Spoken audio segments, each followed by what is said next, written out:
we're kind of living in the post-cable world. Cable is, of course, still around and doing a pretty good job of keeping itself afloat. Considering that a couple of years ago, we all thought cable would be gone in the next 6 months. But no, it's still there, but it is a streaming world that we now live in.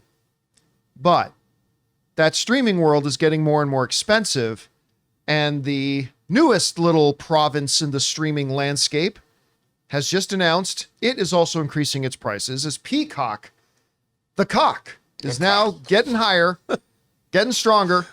Here it is. This comes from the folks at CNET who wrote the following.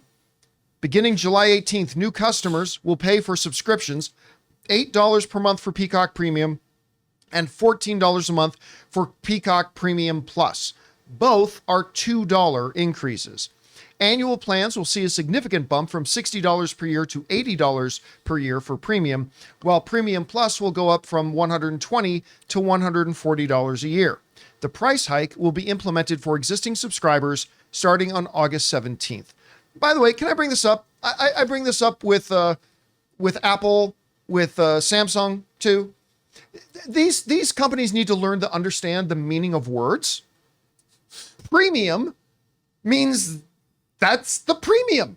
That's the best. No, it's not the best because we got Premium Plus. Then Apple, we got, the M1 chip.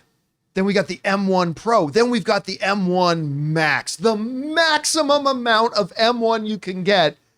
No, wait, there's also M1 Ultra, which is about, anyway, that's just a small little But this quiver. goes to 11. Yeah, but it goes to 11. Minor gripe of mine, granted, but a gripe nonetheless. Now, look, this is a $2 a month price increase to $8 a month.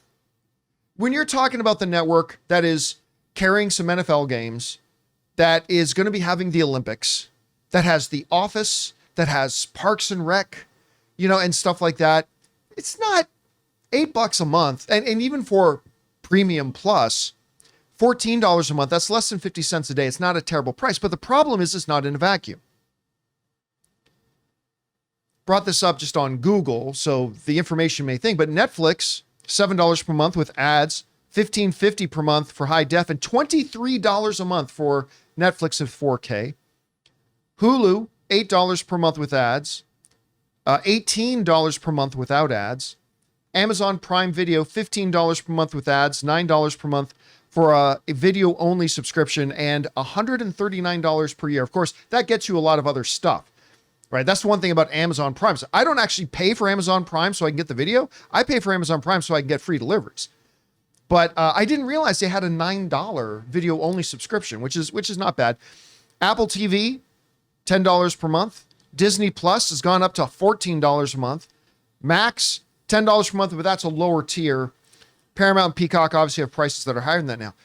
Guys, we want to take a second to thank a sponsor of today's video, Miracle Made. Did you know that your temperature at night can have one of the greatest impacts on your sleep quality? If you wake up too hot or too cold, I highly recommend you check out Miracle Made's bed sheets. Inspired by NASA, Miracle Made uses silver-infused fabrics and makes temperature-regulating bedding so that you can sleep at the perfect temperature all night long. When they arrived at our house, my wife Ann loved the feel of them so much, she couldn't even wait for me to get home to put them on our bed. Miracle Made has self-cleaning. These sheets are infused with silver that prevents up to 99.7% of bacterial growth, leaving them to stay cleaner and fresh 3 times longer than other sheets. Miracle Sheets also have incredible comfort and quality. Miracle Sheets are luxuriously comfortable without the high price tag of other luxury brands and feel as nice, if not nicer, than sheets used by some 5-star hotels. So go to TryMiracle, that's TryMiracle.com/Campea to try Miracle Made sheets today. And whether you're buying them for yourself or as a gift for a loved one, if you order today, you can save over 40%. And if you use our promo code Campea at checkout, you'll get 3 free towels and save an extra 20%. Miracle is so confident in their product, it's backed with a 30-day money-back guarantee. So if you aren't 100% satisfied, you will get a full refund. So upgrade your sleep with Miracle Made. Go to TryMiracle.com/Campea and use the code Campea to claim your free 3-piece towel set and save over 40% off. Again, that's TryMiracle.com/Campea to treat yourself. Look, Rob, we talk a lot on the show about the fact that, just in the past, I think 18 months, we've had 3 different Netflix price hikes in like 18 months.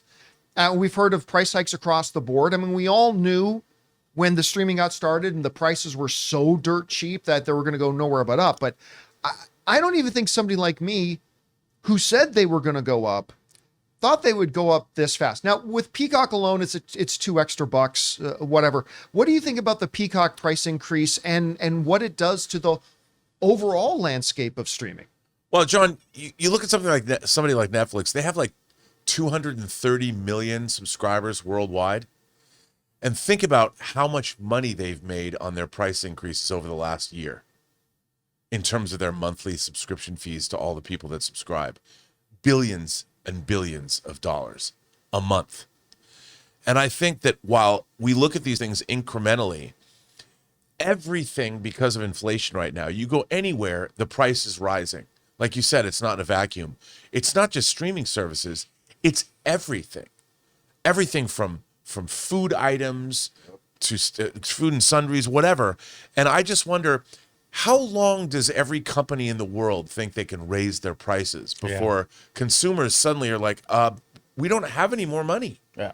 Yep. And when it comes to streaming, it's like, it might only be $2, and you point out, great programming, great value. But if they're just going to keep raising prices every 6 months or every year, where is that going to leave us? I mean, if you look at a household of 4 trying to make it, parents and 2 kids, how much money are they going to spend on entertainment? Then how much money does your internet connection cost? I mean, this isn't cheap.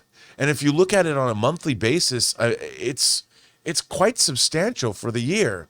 So it might look small, but it's like being in a pot. You're a frog and the water's boiling slowly. But I mean, let me ask this question, though. Let's say you're Netflix. When you consider the size of the catalog and how much content is there, and you consider on average to rent a streaming movie, you're paying what, $5-6? Sure. For 2 hours of entertainment? $5-6 for 2 hours of entertainment. Is $24-25? Oh, and I get it in 4K. And okay, so like $24-25 a month for Netflix. Is that an unreasonable price considering what you get for it? No. And of all the streaming services, I watch Netflix the most. They have the most amount of programming. They have world programming. I think Netflix is quite the value. Disney Plus, if there's not a Star Wars or something Marvel, there's not a lot there. I already own most of the Disney animated films, and I think if you're a family, it's a great deal. But even with Disney Plus raising prices, I think Netflix has the right idea because they're hard to beat. They've got so much there. And I'm a big fan. I mean, I keep looking. I never know what they're dropping, but they've been dropping a lot of stuff I'm really interested in watching.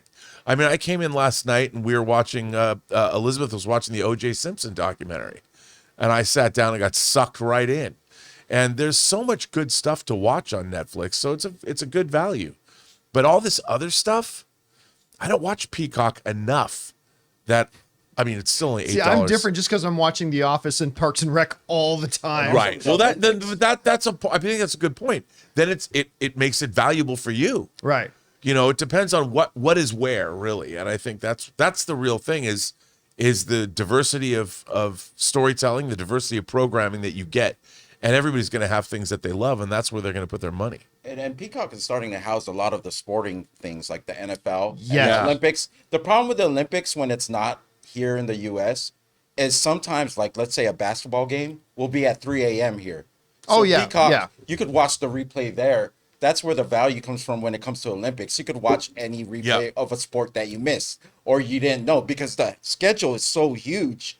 You forget, hey, what time's this dude swimming? Or what time's this event going on? You could go back on Peacock and actually watch that. And they've been ahead of all the other streaming services in adopting sports into their stuff. And not everybody's a sports fan, but you're a fool if you don't understand that sports is the main driving thing for regular cable TV right now. And that's their niche. Because remember, Peacock got that NFL playoff game? Mm-hmm. And see the viewership numbers they got on that? Yeah. I mean, and here's where the problem comes, though. The problem comes is that we as average consumers, we don't look at it on the individual service basis. We look at it as the collection of all of our streaming services. Right. So we get mad when Peacock raises their thing by $2. We get mad because that means our overall streaming thing keeps getting expensive because I'm paying for Peacock and Paramount and Max and Disney and Netflix and whatever else. But I mean, it's not Peacock's problem that Max raised their prices last month. That has nothing to do with Peacock. Right. And so, we've said this for a long time, Rob. We're going to be getting to a place now where a lot of people are like me that I just subscribe to all the streaming services. But a time is coming that as the prices continue to go up, and at some point they're going to hit a threshold where they can't go any higher. But I think before that, they're going to hit a point where a lot of average viewers at home are going to have to start picking and choosing, because I don't want to spend $120 or $125 a month on my streaming services. I want to spend 70 tops. So I'm going to have to pick the 3 or 4 streaming services I want.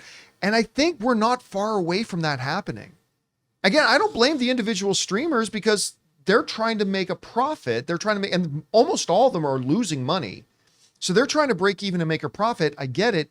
But they're just going to have to understand at some point, the general audience is going to go, well, I just can't subscribe to Disney Plus anymore. So I don't know. Question is for you guys.